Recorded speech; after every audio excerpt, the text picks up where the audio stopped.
The ripple effect of small choices. Jonathan sat alone in his dimly lit apartment, the flickering light casting long shadows over stacks of unpaid bills and discarded manuscripts. Once a promising writer, he now struggled to find inspiration, his creativity stifled by the crushing weight of rejection and financial strain. The walls seemed to close in a little more each day, echoing his sense of isolation and despair.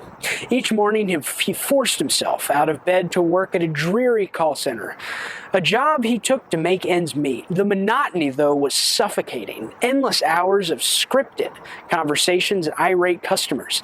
His dreams of literary success felt like distant memories, overshadowed by the relentless grind of survival. One rainy evening on his way home from work, Jonathan noticed a small, tattered flyer on a community bulletin board. Local park cleanup. Volunteers needed this Saturday. He almost walked past it, but something made him stop. Volunteering wouldn't solve his problems, but it was a chance to do something different, to break the cycle, if only for a day. That Saturday, he arrived at the park. The sky overcast, but the air filled with a sense of purpose among the volunteers. Armed with gloves and trash bags, he began picking up litter strewn across the grass. It was mundane work, but as he moved through the park, he felt a small sense of accomplishment. During a break, Jonathan struck up a conversation with Emma, a cheerful woman who shared stories about her involvement in various community projects.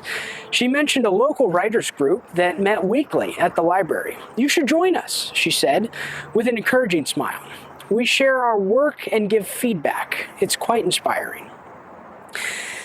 He hesitated, but took down the details. The idea of sharing his writing, especially after so much rejection, was daunting. Yet, that evening he found himself revisiting old stories, tweaking sentences, and rekindling his passion for words.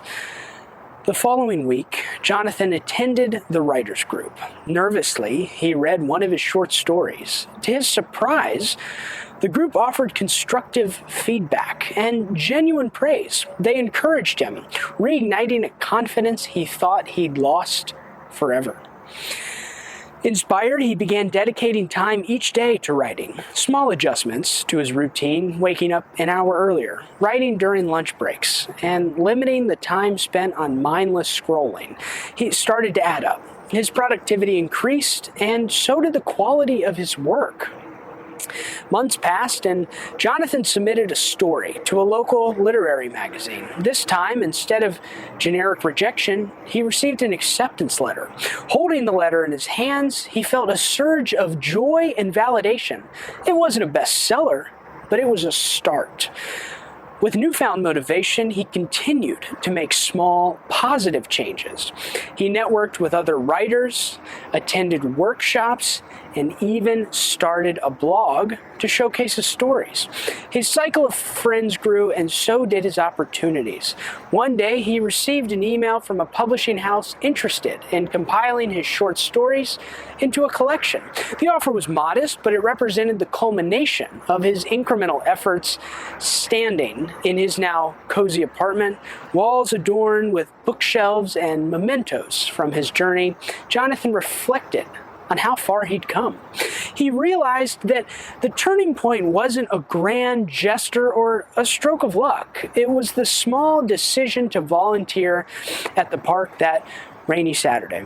That single choice set off a chain reaction, leading him to new experiences, connections, and a revival of his dreams. Jonathan's story illustrates the profound impact of small decisions and changes. By taking that first step, however insignificant it seemed at the time, he altered the trajectory of his life. Each minor adjustment built upon the last, demonstrating that even in the bleakest of circumstances, incremental actions can lead to remarkable transformations.